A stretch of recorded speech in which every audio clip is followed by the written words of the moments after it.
Spoštovane gledalke in gledalci, lepo pozdravljeni v naši družbi.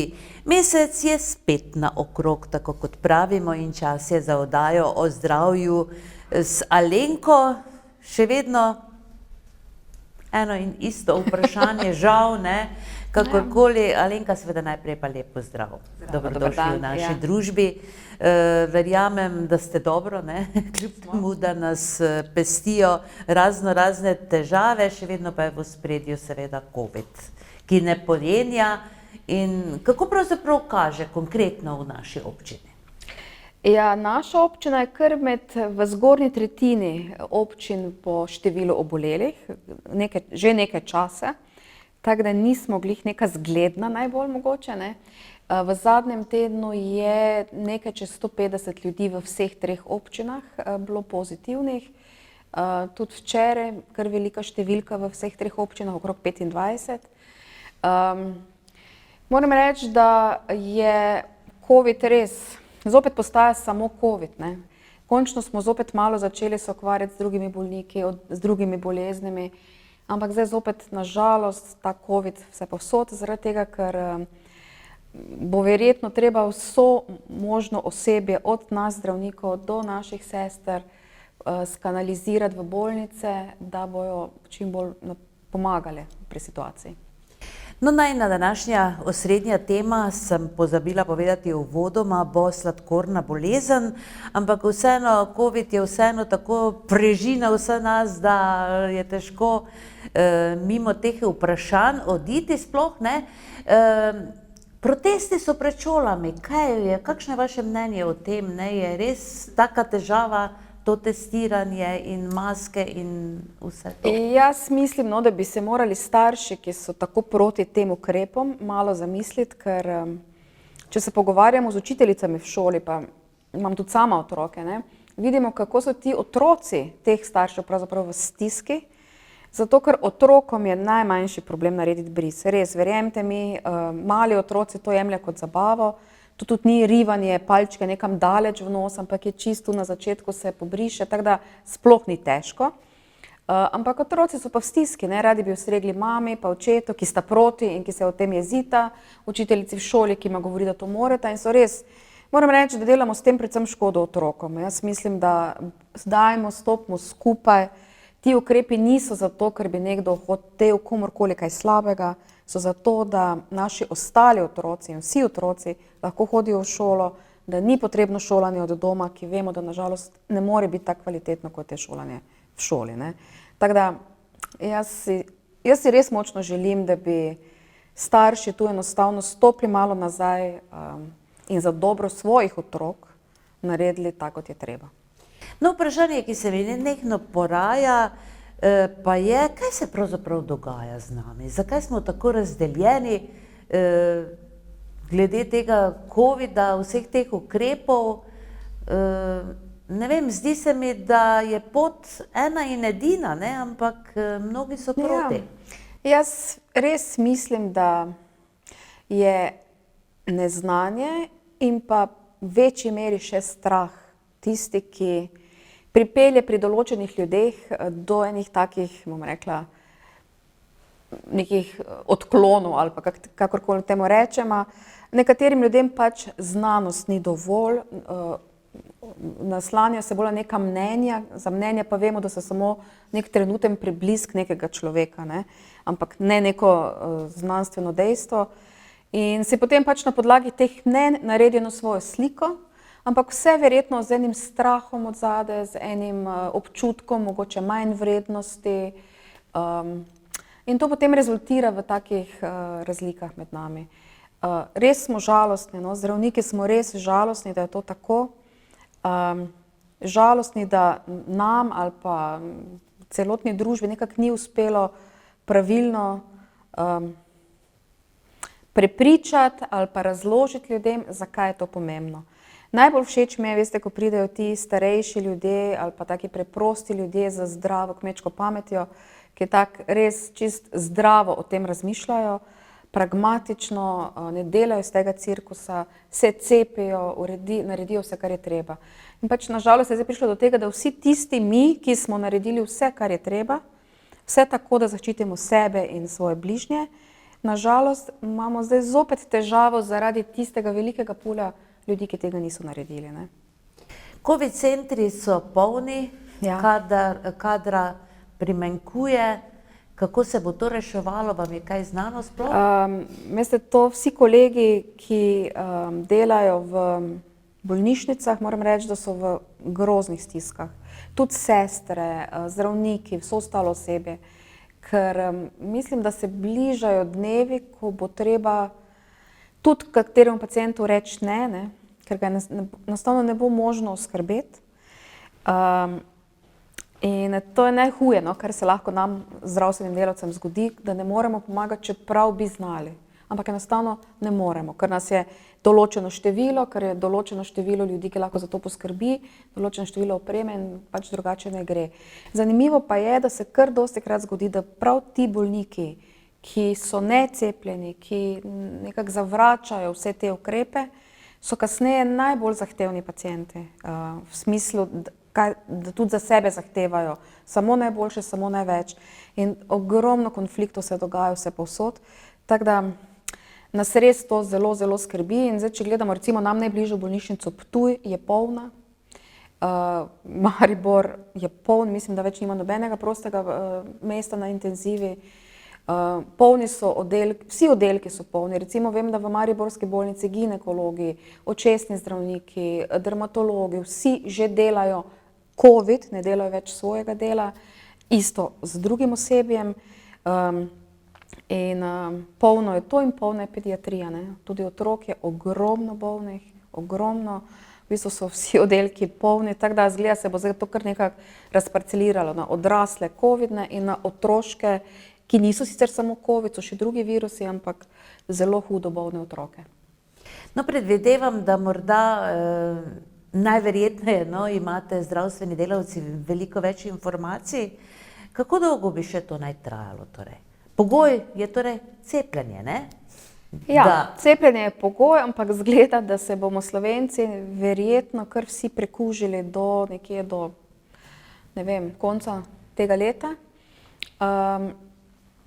Je pa res, ne, da vsaka okužba pride v bolnišnico z zamikom 2 do 3 tednov, ne. Tako da mi, če gledamo kot zdravstvo, res upamo, da se bo to nekje do novega leta oziroma do sredine januarja malo nekako izboljšalo, postalo bolj obvladljivo. Okužbe no pa kar rastejo, se vidite, vsak dan je nek nov rekord. Kar je najbolj žalostno, ne, so te smrti, ne, ki se mnogim zdijo, ne, pač so, ampak veste, to so, ne vem, številka, zadnjič je bilo 21 smrti, ne, to je dosti, ne, in če je to vaš oče, vaša mama, vaš brat, vaša sestra, vas to prizadene, ne moremo tega, kar je umrlo jih je danes 20, pa danes 15. Mislim, ljudem se to zdi, to so stari, ki umirajo. Niso to niso ljudje, ki bi drugače že umrli, ne. Tako da meni se zdi to tako žalostno, ker smo vse nekako tako naredili nepomembno. Konkretno, kar se tiče vaše ambulante, imajo vsi ostali tudi možnosti najbrž, ne, torej, da pridejo s svojimi določenimi različnimi problemi. Imate kakšne Imajo, omejitve? seveda imajo pacienti še zaenkrat zmeraj, ne, ampak je pa res, da so določeni predeli Slovenije že zaprosili, splošni zdravniki iz določenih delov, sploh z Gorenjske, okolice Ljubljane, da bolniki prihajajo res samo za res nujne stvari. Za vse ostalo, če se le da, rajši preko, ne vem, telefona, maila, zaradi tega, ker so tudi oni razporejeni na številna nova delovišča, tudi pri nas je že tako v Ormožu, ampak še za nekaj gre. Pa tudi je mogoče tako prav za premisliti sploh starejšim ljudem s kakšnimi kroničnimi boleznimi, najraje ne hodijo v bližino zdravstvenih ustanov, če res ni nujno, zato ker smo vseeno na vse zadnje pri nas ena taka, zdaj zunaj se zbirajo ljudje, ki so praviloma bolni, so tudi okuženi in lahko mimogrede fašete kako okužbo. Kako zanesljivi so ti testi, ki jih si lahko doma opravimo in med službenimi testi? Ja. So razlike, so zanesljivi, no? Mislim, ti testi, ki se dobijo v lekarni za samo testiranje in ti, ki jih uporabljamo mi, so približno enaki. To so vse testiranje, morajo imeti določen certifikat. Ampak tako na splošno ti testi niso 100% zanesljivi, nažalost. Mi vemo, da kar precejkrat je bil bolnik, ki je imel vse znake COVID-a, pa je bil ta test negativen, pa je bil kasneje PCR pozitiven, ne, ali pa obratno. V glavnem, treba je gledati ne samo test, ne, če smo bolane, če nam teče z nosu, nas boli žrelo, imamo vročino, se počutimo utrujene, slabo počutimo. Tudi če je test negativen, prosim, ostanite doma, pokličite osebnega zdravnika, vam bo dal navodilo in vsekakor vam bo rekel, ja, obvezno sta doma. Ker glih takšni potem največ potrosijo virusa naokrog. Se zgodi, da torej kdo okužen pride v vašo ambulanto in ga, kaj napravite pravzaprav z njim? Ja, zdaj k nam not praviloma ne more, ne, ker ga zunaj testiramo, ampak če se pa oziramo na zanesljivost testa, ne, se nam je pa verjetno že zgodilo, pa niti nismo vedeli, da je bil pri nas pacient, ki je bil sicer negativen, ampak je imel kasneje vse znake bolezni, je bil pa, ne, verjetno imel že COVID. Tako da enkrat se nam je zgodilo, no, da je en takšen bolnik prišel do nas, ki se je kasneje izkazalo, da je COVID, v moji ambulanti konkretno. Takrat seveda tisto bila sreča, ker je prišel zvečer, ko že več nikogar ni bilo, ne. Tako da nismo imeli drugih težav, ampak je treba seveda vse razkužiti, vse razpliniti. Tako da so to kar velike stvari. Tako da v zdravstvene zavode praviloma več ne more nihče brez testa.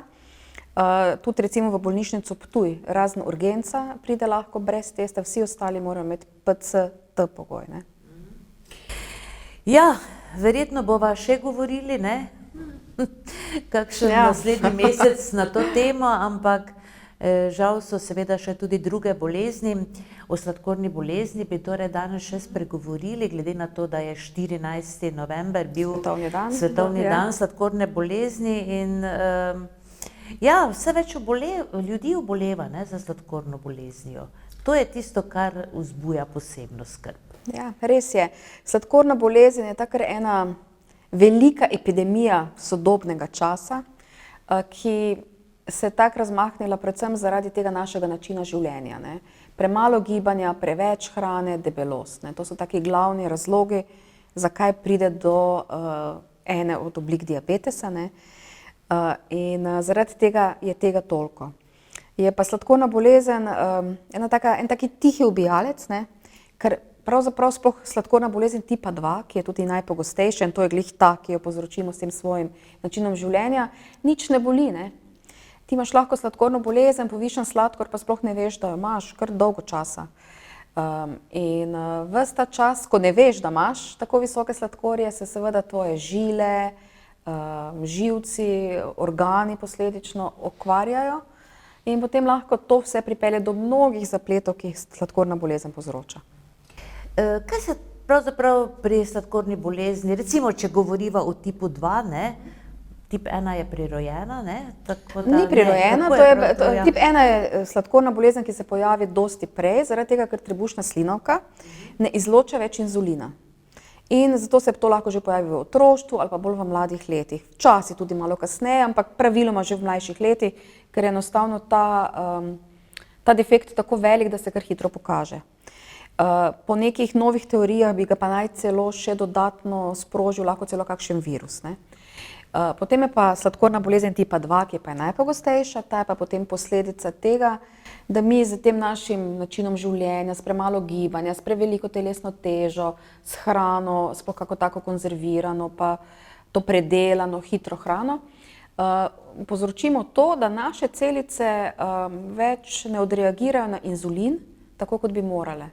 Inzulin je ena snov, ki jo trebušna slinavka sprošča zato, da sladkor, ki se v krvi normalno ustvarja, ko mi nekaj jemo, se viša sladkor v krvi, ga uravnava na neko določeno raven. Tam nekje pod 6, če gledava 6 milimolov na liter. Ko pa to odpove, potem pa se razvije sladkorna bolezen. In pri tipu 2 naše celice enostavno na ta inzulin sploh več ne odreagirajo tako, kot bi morale. Tako da to je osnovni mehanizem bolezni, ne, seveda se potem to lahko razvije tudi v to, da sploh se več ne izloča inzulin, ampak v osnovi je pa tako. Kaj pa če ima, rekli ste torej, da meja je 6, ne? 6,2 uradno. No, 6. Ja. Kakšne so to merske enote? To so milimoli na liter, to so pač ene enote, ki se ni to pomembno, ne, ampak pač neka v naši krvi pač mora biti uravnano to do neke vrednosti, če je višje od tega. Zdaj, recimo pri nas v Sloveniji je pač ta meja čisto številčno 6,2, čim pa je dvakrat zapored zmerjen sladkor na tehče nad 7, to pomeni diagnozo sladkorne bolezni. Tako čisto enostavno je. Torej, samo dvakrat imate zjutraj na tehče nad 7 sladkor, pa če res niste nič jedli od 8 zvečer prejšnjega dne, je to sladkorna bolezen in enostavno tega več ne moremo spremeniti. Včasih je bilo pri zdravljenju sladkorne bolezni malo drugače kot zdaj in se še kar nekaj časa te malo višje sladkorje pustilo, pa je bila bolj dieta v prednosti, ne, in je bilo treba nekako bi naj življenjskim stilom probali malo znižati sladkor. Ampak danes pa vemo, ne, da tudi tisti sladkorji nad 7 naredijo že toliko škode našemu telesu in našim organom, da se zdaj začne zdraviti takoj. Seveda pa je obvezno tudi zraven vsa ta sprememba življenjskega sloga. No, glede na to, da je ta meja torej 6,2, ne, kaj pa če ima nekdo nizke, recimo 2, 3, 4? Če ima sladkorje niže kot je tista spodnja meja, ne. To sicer ni tako pogosto, to so tudi neke vrste bolezenske ene motnje, no, v presnovi, ko imajo ljudje, jim prehitro pade sladkor ali pa recimo zanimivo, takoj po hranjenju pade sladkor, ne, kar je čist skregano z logiko. Ampak praviloma pa ne, praviloma ljudje, če smo zdravi, se nam sladkor vedno giba tu nekje od 3,5 do 6,2. V tem razponu, malo gor, malo dol, vse tu je normalno, tudi vrednost 6,2 je še normalna. Tako da je tudi tisto zelo redko, ne, dosti redkeje, kot kadar gre navzgor. Se pa seveda dogaja. Zdaj tudi, če ne bi jedli nekaj časa, bi nam tudi sladkor padel čisto na spodnjo mejo. Mogoče pri kom že tudi malo niže, ne. Ampak ljudje, ki smo zdravi, zelo hitro zaznamo, kdaj nam sladkor začne tam proti spodnji meji padati, postane nam slabo, malo se začnemo tresti, počutimo se šibke, ne. Naše možganske celice enostavno ne delajo več tako, kot bi morale in nam dajo hitro ta znak. Tako da je to relativno redko. No, to pomeni, da, kot ste povedali, če imaš 2 dni zaporedoma nad 7, ne, imaš sladkorno bolezen, ki se ne da pozdraviti. Ne da se potem več to na nek način. Teh celic več ne moreš popraviti, ne. Je pa res, da pa z neko spremembo življenjskega stila, s hujšanjem, lahko res imaš bolezen perfektno urejeno, ne.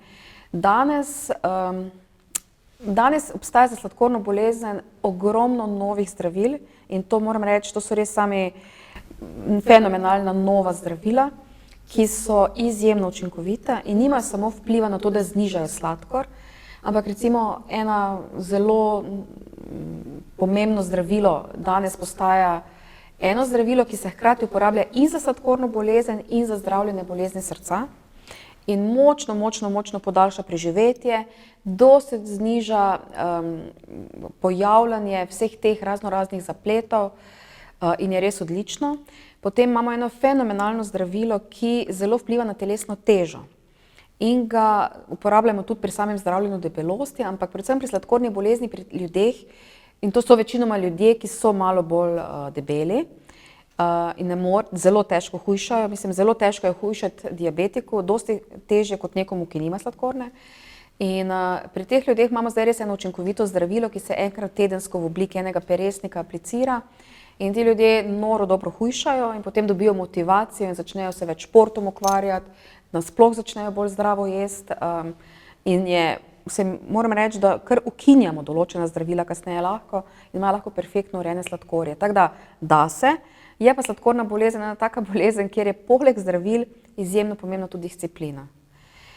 Mi smo tako malo vsi, ne, ko radi kaj dobrega pojemo, pa radi kaj dobrega spijemo, pa ne ljubi se nam preveč gibati, ne, in to je takrat res treba spremeniti. In je včasih prav fajn videti, kako nekateri ljudje prav postanejo čisto drugi ljudje ob tem. Nekako vzamejo stvar resno in potem, ko vidijo, da recimo kilogrami grejo dol, da se dejansko boljše počutijo, to prevzamejo kot novi stil življenja in se jim pravzaprav življenje na nek način izboljša, kot je bilo pred boleznijo. No, tako da ni vedno samo slabo, ne? Je pa res, da treba biti kar dosleden pa discipliniran.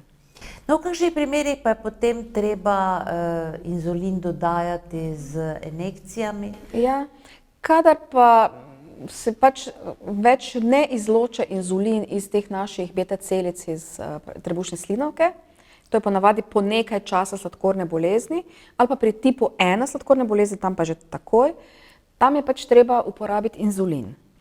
Zdaj, tudi pri inzulinu se dogaja revolucija in moram reči, da prihajajo inzulini, ki se bojo aplicirali samo enkrat mesečno, ker pacienti, ki imajo sladkorno, vejo, da so to neke enote, ki si jih je treba rihtati, včasih celo po 3-krat na dan, včasih celo večkrat. Ampak zdaj res prihajajo neka nova zdravila, ki bojo po moje popolnoma spremenila zdravljenje sladkorne bolezni, da sploh več ne bo tako grozno. Tako da se imajo pacienti kar lahko še kako upanje. Je pa res, da inzulin je najboljše zdravilo. Z inzulinom si najlažje in najboljše uredimo sladkor, ne? Je pa pač potrebno vsakodnevno prilagajanje doze, ljudje se morajo sami pikati, paziti morajo, kdaj se pičijo, da potem res jejo in tako, da ne prihaja do hipoglikemije, do teh prenizkih sladkorjev, ki so kot zapleti. Tako da to je pomembno, ampak res moram reči, da na področju sladkorne bolezni se trenutno ogromno dogaja in takih res prebojnih stvari, ki mislim, da bo prava revolucija. Kaj se pa zgodi, če ne zdravimo sladkorne bolezni? Če pa ne zdravimo sladkorne bolezni, pa bo takšen človek, ima 50% večjo verjetnost, da bo umrl vsaj 10 let prej, ima 50% veliko verjetnost, da bo v naslednjih 10 letih svojega življenja doživel možgansko kap, srčni infarkt, da bo oslepel, da bo prišlo do takih sprememb na noga, da bo mogoče treba odrezati kakšen ud. Torej, en kup zapletov. Morate vedeti, da 9 od 10 ljudi z sladkorno boleznijo ima hudo aterosklerozo. To je eno tako dejstvo, je bilo dokazano pred kratkim in to pomeni, da 90% tistih, ki jim je postavljena diagnoza sladkorne bolezni, imajo že zelo hude okvare žil po vseh organih našega telesa. In da je v bistvu takrat, ko diagnozo postavimo, že pravzaprav zadnji čas, da začnemo vse delati za to, da to uredimo. In sicer treba seveda urediti sladkor, koliko se ga le da. Treba je urediti krvni tlak, zato ker žile, krvni tlak se dogaja v naših žilah. In treba je znižati vrednost holesterola na kako nizko le gre. Tako da je to, imamo zdravniki ob tem kar precej dela, no. Treba je res celostno se takega bolnika lotiti, ker samo takšnega bolnika lahko pripeljemo v neko starost, kjer ne bo imel hudih težav, kjer bo normalno videl, kjer bo lahko normalno hodil in kjer ne bo za njim kakšna možganska kap ali pa kaj takšnega, ne. Tako da v tem je glih problem in zato je treba take bolnike kar tak celostno zdraviti. No pa morda še o simptomih, ne? Veliko ljudi morda niti ne ve, da imajo sladkorno bolezen. Kako naj torej popazijo nase? Ja, zdaj ti simptomi se sploh pri sladkorni bolezni tipa 2 tako zelo počasi prikradejo in res niso opazni. Ljudje zelo redko pridejo zaradi nekega simptoma k zdravniku, ker jih skrbi, da bi imeli sladkorno bolezen. Moram reči, da pravzaprav jih mi bolj iščemo, naše referenčne sestre bolj iščejo bolnike s tem. In zato tudi mi te laboratorije kontroliramo vsaj enkrat letno, da mora biti najdemo kakega takega človeka. Na splošno, no pa ti ljudje potem, ko za nazaj se probajo spomniti, kako so se počutili, pa mi povejo, da so bili tako malo bolj utrujeni, tako bolj šibki,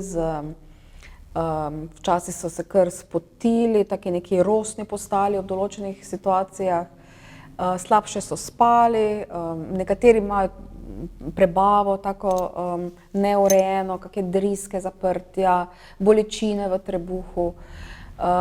Zelo redki so tisti, kjer se to zgodi v nekaj tednih in pri taki ljudje pa tako tipično, ampak to je pri tipu 1, ne, ti pa lahko shujšajo v enem mesecu 20 kg, lulajo non-stop so žejni in ogromno morajo pojesti. Lačni so noro lačni, ne? Ampak to človek pri tipu 2 ne opazi, ker to ni tako dramatično, to so tako počasi prikrade, ne? Zato se ti pri tipu 2 tudi praviloma zredijo, ker dosti jejo, ker so lačni. Tudi vse, kar pojejo, jim pravzaprav koristi, ne? Gre v špeh. To, da so žejni, niti toliko ne opazijo pri tipu 2. In odhajanje na vodo tudi pravzaprav ne, ampak tip 1, tam pa je res lahko to tako zelo, zelo, zelo udarno. To pomeni, da je to kakšna, oziroma no, kar da vprašam, ne, je to odvisno od let, recimo, z leti pride lahko, ali v kakšnem obdobju, recimo, se tip 2 lahko pojavi? Zdaj, tip 2 se praviloma pojavlja bolj v zrelih letih, ampak predvsem bolj zaradi tega, ker ko smo mladi, smo vseeno malo bolj aktivni, se ukvarjamo s kakim športom, več se gibamo, bolj mogoče pazimo na to, kako izgledamo, ne. Ko pa se to tako malo mogoče zapustimo ali pa pač neka leta nekaj prenesejo, se kile naberejo, hranjenje postane naš hobi, ne. Tudi pitje v naših krajih, moram reči, tudi alkohol, ne. Vino ima dosti praznih kalorij in kar precej sladkorja. Tako da, in to se potem počasi pa do tega pride. Tam nekje po 40. letu se praviloma začne kazati. Zelo redko prej, ampak tudi, ne, če imamo koga, ki res samo sedi, ki nič ne telovadi, se ne giblje, se lahko to pojavi tudi prej. Kakšen vpliv pa ima, torej, morda, da nam malo razložite, trebušna slinavka, oziroma kako je to povezano, ne? Recimo nam laikom to ni jasno. Ja, trebušna slinavka je pač en organ, ki leži tukaj za želodcem, med jetri, želodcem in črevesjem, en taki organ, izjemno pomemben organ v našem telesu, ker izloča številne hormone. Recimo konkretno inzulin se izloča iz enih celic beta, da to ni toliko pomembno, ampak poleg inzulina se izločajo tudi mnoge druge snovi, ki pomagajo pri tem, da mi lahko hrano, da se lahko hrana prvič absorbira v naše telo, da se lahko prebavi, da se naše črevesje giblje, da se predela hrana vse povsod. Tako da trebušna slinavka ima res vse te prebavne encime, ne, vse to se izloča potem v naš želodec, pa v tanko črevo, kjer potem poteka vsa ta presnova. Tako da trebušna slinavka, če karkoli z njo narobe, marsikatera od teh stvari ne deluje v redu, ne. In bolezni trebušne slinavke se, moram reči, kar precej bojimo, sploh malignih bolezni trebušne slinavke, ker so relativno pozno se vedno najdejo, praviloma kar prepozno, zato ker ne delajo drugače nobenih težav, dokler res ni že tako daleč.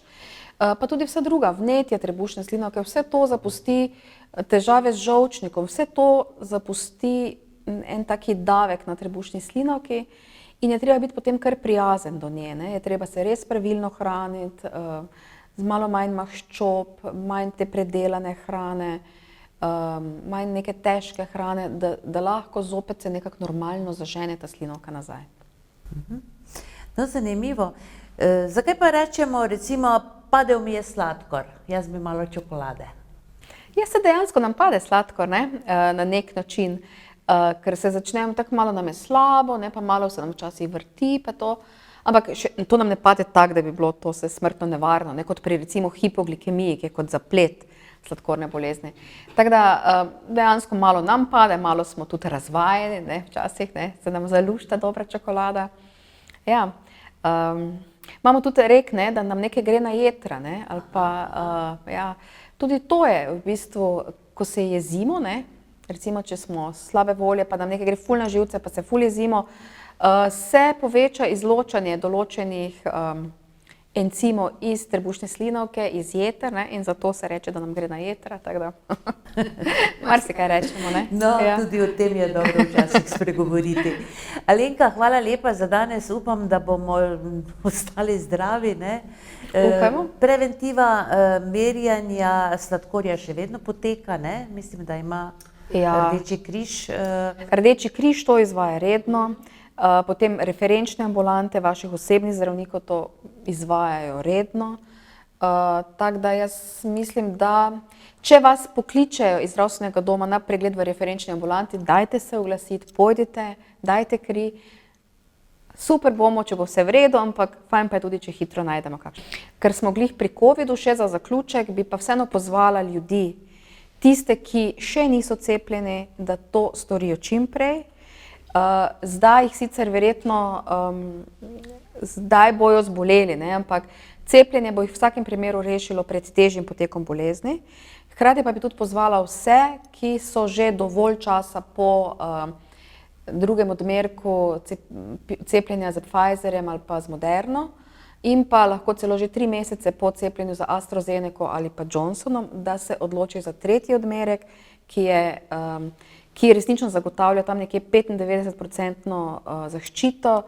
In tudi, če bi slučajno zboleli s tretjim odmerkom, verjemite, bo to en taki čist blag prehlad. Tako da res dajmo, cepimo se, prosim. Se morda predvideva tudi četrti odmerek poživitveni in tako dalje? Tega pravzaprav verjetno trenutno na svetu ne ve čisto točno še nihče, ampak najverjetneje bo potreben, kdaj ne vemo. Ampak zdaj najprej zrihtemo ta val. No. Ta val nas je res sprava na kolena, naj bo mimo, ampak cepimo se vsi. Tudi tisti, ki še imate nekaj pomisleke, pridite, se lahko pogovorite z zdravniki, z osebjem, s komerkoli, zato ker vam bo to res koristilo. Hvala lepa, Alenka. Srečno torej do prihodnjič. Pazite nase, ne, in veliko zdravja vam želimo tudi vam. Hvala lepa. Tako, spoštovane gledalke in gledalci, veliko koristnega smo danes znova slišali, tako da verjamem, da boste v naši družbi tudi tretji petek v decembru. Ostanite zdravi in srečno.